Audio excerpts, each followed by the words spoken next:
Good morning. It is so good to be with you, Forest View. It's always a pleasure to be up here. Our foundational text this morning will be Hebrews 12, verses 1 to 2. So if you have your scriptures, or if you don't, please grab one. Maybe pull it up on your phone. Hebrews 12, verses 1 to 2. Now, if you don't know, we're in our series, Words to Live By, which is where we take popular sayings from the culture and we examine them through a biblical and Christian lens. Today's phrase or popular saying is, manifest your destiny. Manifest your destiny. I recently heard a story where a wife was talking to someone and she used it like this. My husband is just so much better at manifesting things than I am. Now, you might hear this phrase, you might be familiar with it. It's very popular in certain circles in the 21st century. Some of you have never heard this before. Some of you will hear me say, manifest your destiny, and say, manifest destiny? Is that the westward expansion of America? We are not talking about that this morning. Rather, we are talking about manifest your destiny. Now, it's hard to pin down exactly what people mean by this phrase. People use it in all sorts of ways.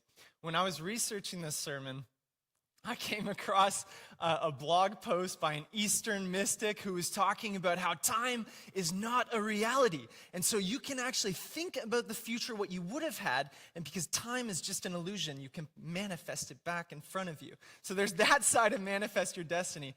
And on the total opposite end of the spectrum is something like, dress for the job you want, not the one you have. Or fake it till you make it. So you have this massive spectrum of this idea of manifest your destiny. Yeah, thank you. Manifest your destiny. But at the core of it, what it's saying is that if I focus on something enough, if I give my attention to something enough, I will get it. Okay, so we all understand this. If I focus on something enough, I will get it. Now, lots of people use this phrase. I've heard it from agnostics, people who don't necessarily believe in anything. Spiritual but not religious, this common phrase. I've heard it from entrepreneurs, and even certain Christians, people that believe in something called the prosperity gospel, or this idea of name it and claim it. If I think about something enough, then I can get it. The main thrust of this sermon is to point out that sayings like manifest your destiny are actually distractions. They're distractions from the reality of life and an attempt to take control of uncertainty that lead us to a transactional view of the universe rather than a relational view of God. So sayings like manifest your destiny lead us to a transactional view of the universe rather than a relational view of God. With that, let's turn to our passage, Hebrews 12, 1 to 2. Therefore, since we are surrounded by such a great cloud of witnesses, let us throw off everything that hinders and the sin that so easily entangles, and let us run with perseverance the race marked out for us, fixing our eyes on Jesus, the pioneer and perfecter of our faith. And this is the really important section that I think speaks to manifest your destiny. For the joy set before him, he endured the cross, scorning its shame, and sat down at the right hand of the throne of God. So we're going to be talking about manifest your destiny this morning. Here's the path that we're going to be following. First, we're going to talk about the good intention. What's good about manifest your destiny? What's behind it that you go, okay, that's not that bad. There's a reality to that I can apply to my life. What's the good intention? Then we're going to talk about the grand deception. Where does this phrase go wrong? Where is it no longer helpful? Where is it going to lead you into a life that's not good? And lastly, we're going to talk about the gospel of grace. So of all the things that this idea of manifest your destiny is trying to do, how does Jesus Christ and the gospel of his life, death, and resurrection speak to it better? So that's what we're going to be talking about today, the good intention, the grand deception, and the gospel of grace. Now, just as a preface before we begin, this morning we are going to be all over the scriptures to see how the whole Bible speaks to this topic. Don't worry about flipping around, okay, to these verses unless you want to, because they will be up on the screen.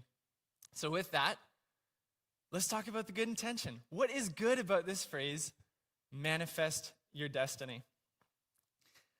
I had a friend in undergrad named Ezra. And Ezra was this really just wicked smart guy. He wanted to be a lawyer. I was studying political science.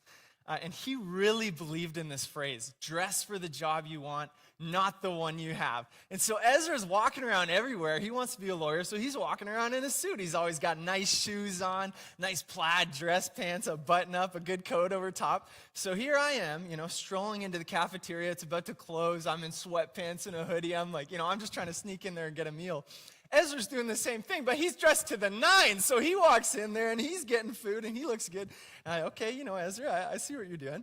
Sometimes I'd be in the gym and there's Ezra in a button-up doing pull-ups. And I'm like, okay, Ezra, this is maybe excessive. But there's something in it that worked for him. Ezra was incredibly hardworking. He believed in this idea that if I do think about a goal enough, I can achieve it. And so Ezra went on to be very successful in his classes, and he almost won student body president at the end of his second year, which is unheard of. He didn't win, but he was really close. So this idea, dress for the job you want, not the one you have, focus on your goals, do things in your life to try and promote those goals, that's not a bad thing. In fact, the Bible talks about this. It's good to have goals. In Proverbs 21, verse 5, it says, "The plans of the diligent lead to profit, as surely as haste leads to poverty." Humans have this God-given creative capacity. Seriously, you all have it, to act out your will and make changes in the world. And one of the ways that you do this is through hard work. Hard work, and the Bible also speaks to this. Proverbs 13:4, "A sluggard's appetite is never filled, but the desires of the diligent are fully satisfied." There's nothing wrong with setting high expectations for yourself, having goals, and working hard. On the other side of it, laziness is likewise condemned in the scriptures. We see this especially in Proverbs, but also in the New Testament. Proverbs 6:6-9. I like this. I think this is very funny. Proverbs 6:6-9, it says, "Go to the ant, you sluggard," you lazy person. Look at the ant. "Consider its ways and be wise. It has no commander, no overseer or ruler, yet it stores its provisions in the summer and gathers its food at harvest." And then it goes on to say, "How long will you lie there, you sluggard?" So this is kind of intense language. Maybe you're feeling slightly convicted. We move to the New Testament, and Paul is writing to the Thessalonians. He says, "For even when we were with you, we gave you this rule. The one who is unwilling to work shall not eat. Such people we command and urge in the Lord Jesus Christ, settle down and earn the food they eat." So there's this idea, not only are we supposed to work hard, but it's good to have plans. It's good to work hard for those plans. Laziness is not good. And more than this, even to make the case even stronger, we are actually instructed in these plans and goals to ask God for things and expect that we're going to receive it. In Matthew 7:7-8, this famous passage from the Sermon on the Mount, Jesus says, "Ask and it will be given to you. Seek and you will find. Knock and the door will be open to you." Why? "For everyone who asks receives. The one who seeks finds. And to the one who knocks, the door will be opened." We find a very, very similar idea in Mark 11:24. "Therefore I tell you, whatever you ask in prayer, believe that you received it, and it will be yours." Manifest your destiny. There's something behind that saying that is true. It is good to have goals. It is a Christian virtue to work hard. It is not good to be lazy. And even more than that, it's good to ask God for things and believe that you will receive from him. So that's the good intention behind Manifest Your Destiny. But as we will see, these promises that we find in the scripture have a larger context that the rest of the scriptures deliver to us, and that leads us now into the grand deception. What's happening with this phrase, manifest your destiny, that is actually not true. And it's not going to lead you to true life. It's not going to ground you in reality, and it's certainly not going to lead you to Jesus. To preface, if you have heard someone say, manifest your destiny, if you yourself really enjoy this phrase, I am not up here condemning you. I'm not saying you're malicious or that person that you know is malicious or that you're trying to mislead people or anything like that. But what I am saying is that this idea of manifest your destiny is not going to get you where you want to go. The truth is that this idea of manifesting your destiny is an antitype to prayer, okay?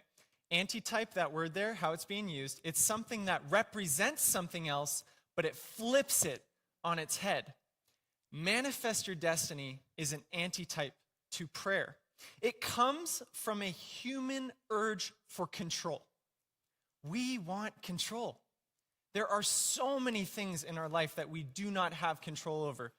Where you are born, who your parents are, what gender you are, these sorts of things. We don't have control. We are born into these things, and we want control. And this urge for control leads us to a transactional view of the universe. If I'm manifesting my destiny, if I do what's right, then I will get what I deserve. If I do this, then I will get that.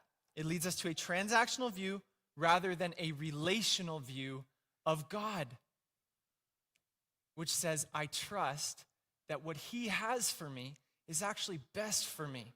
So I'll say that again. Manifest your destiny comes from a human urge for control that leads to a transactional view of the universe rather than a relational view of God. So let's break that down. What's going on in this grand deception behind manifest your destiny? There are two assumptions that are being made in this saying. Two assumptions being made in manifest your destiny. The first is that you will actually get what you want. If I manifest it enough, if I focus on it enough, I am guaranteed to get what I want. That's the first assumption. The second assumption is much more inherent to humans. What I want is actually what's good for me. The two assumptions, that I'm going to get what I want and that what I want is actually good for me. So first, is there any guarantee in life that if you manifest enough that you're going to get something? The short answer and the intuitive answer that we all have is no. And this comes from the scriptures. Ecclesiastes chapter 9, verse 11 says it very well. The preacher in this context is saying, I have seen something else under the sun. The race is not to the swift or the battle to the strong, nor does food come to the wise or wealth to the brilliant or favor to the learned. We wish these things were just true. He goes on to say, but time and chance happen to them all. And this is just the reality that we live in. You don't need Ecclesiastes to tell you this. We all know this intuitively. We don't always get what we want. Maybe from a young age. Maybe your mom, my mom certainly told me, life isn't fair. Life isn't fair. I heard that all the time growing up. Life isn't fair. We just know that. So someone into manifesting might say, oh, well, you're just not manifesting hard enough. Okay, that's a fair argument. I'm not manifesting hard enough. I'm not focusing enough on it. Or even someone in the extreme Eastern mystic side of it will say something like, your karma isn't good enough. You don't have good enough karma. That's why you're not getting what you want.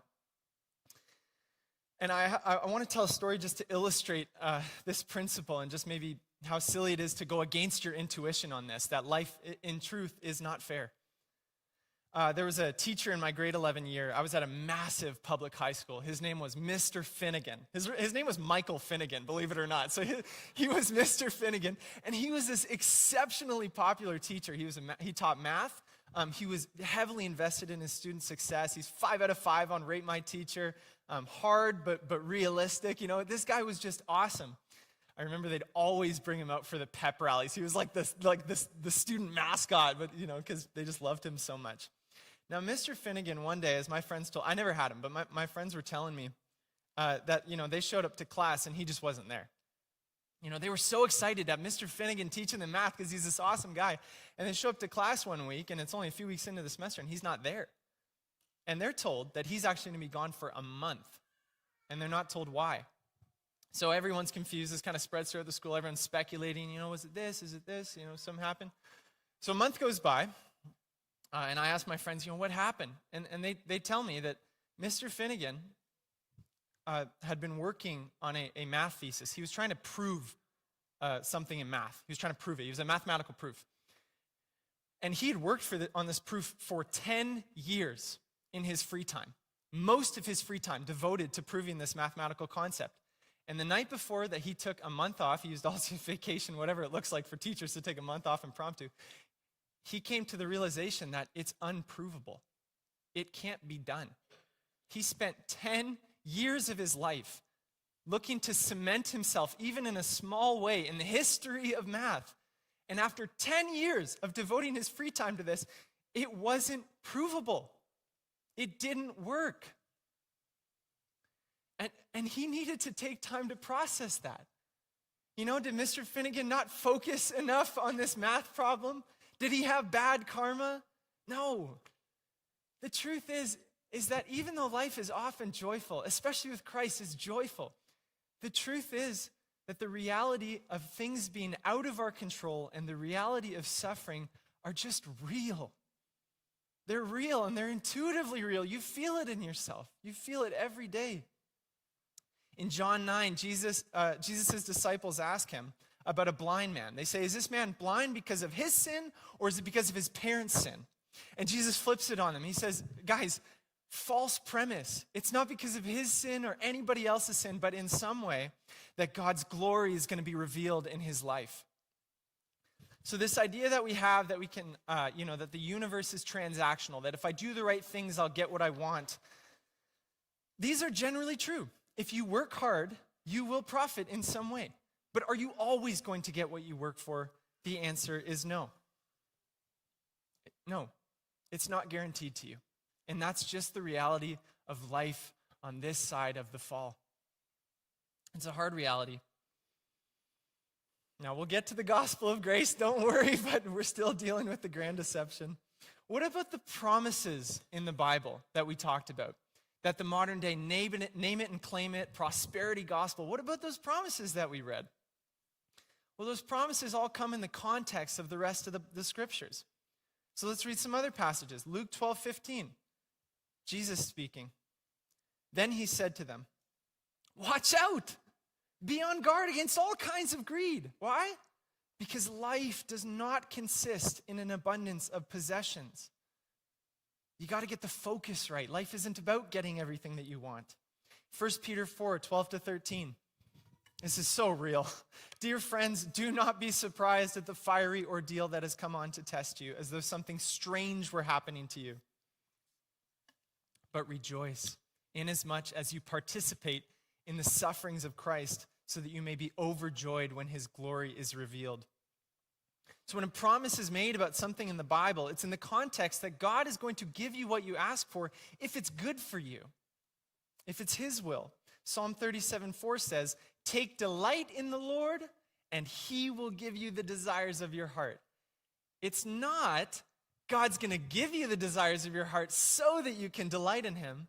It's take delight in him, because in delighting in God, your will be united to his, and he will give you what's good for you. So that's the grand deception going on in manifest. I'm forgetting the phrase. In manifest your destiny. But there's a second question that we asked: is what you actually want good for you? And we're going to spend less time on this. Is what you actually want good for you? And the answer is, and we all intuitively know this, no. We have a sin nature. We have a sin problem inside of us. It's the lie that pervades, goes all the way back to the garden, is that God is holding out on you. That there's something good for you that he's not giving. We read Genesis 3:6. It says, when the woman saw that the fruit of the tree was good for food and pleasing to the eye and also desirable for gaining wisdom, she took some of it and ate it. So she sees this fruit. It looks good. It's pleasing. It's desirable. God says don't eat it, but God's holding out on me. So I'm going to take it and eat it and give some to my husband who's with me. That's what's happening here. So to summarize this whole section, the grand deception, I find that James 4:2-3 tackles both of these points. Will I get what I want? The answer is not always. And is what I want good for me? The answer is no. And James says it well. He says, you desire, but you do not have, so you kill. There's something I want, I'm not getting it, so I'm going to do what I need to do to get it. You covet, but you cannot get what you want, so you quarrel and you fight. You do not have because you do not ask God. But when you ask God, you do not receive. Why? Because you ask with the wrong motives, that you may spend what you want on your pleasures. So ultimately, the two principles that manifest your destiny are built upon are just not realistic. They're just not true to reality. Is it true that you always get what you want? No. Is what you want always good for you? No. So what is the gospel of grace? What is the gospel of grace for what manifest your destiny is trying to accomplish? How does Christ accomplish it even better? How can we ground ourselves in the reality of the gospel instead of turning to something like manifest your destiny? This saying, manifest your destiny, at its core, what it's trying to do, and we spoke of this, is it's an attempt to control the fact that uncertainty and suffering are a reality. No matter how hard you focus on something, no matter how bad you want something, it's not guaranteed to you. You may never get it. And that's the truth. Manifest your destiny is an attempt to control this fact. And in fact, every worldview and religion tries to answer this question of suffering. Why does it exist? What do I do about it? And manifest your destiny is just another way of trying to make sense of this idea. Why do I experience lack? Why does it hurt? That's what manifest your destiny is trying to do. The problem, like we've been saying, is that the universe is not transactional. It's not transactional. You won't get what you want all the time. And you can't completely escape the reality of suffering. But this leads us to what is true, and this is the gospel of grace. The biblical response is not to look at suffering and uncertainty and to try and control it, but rather to turn to God and trust that his destiny for you is what is going to lead you to true life. So instead of trying to manifest a new reality for yourself, what would it look like for you to turn to God and see what he has for you? Now we look back to the end of our Hebrews passage. It says, "For the joy set before him, he endured the cross, scorning its shame. And he sat down at the right hand of the throne of God." So what is this saying? Why did Jesus endure the cross? Why did he go through the suffering and uncertainty that was the cross? It's because he knew, as we all need to learn, that God is not holding out on you. God is not holding out on you.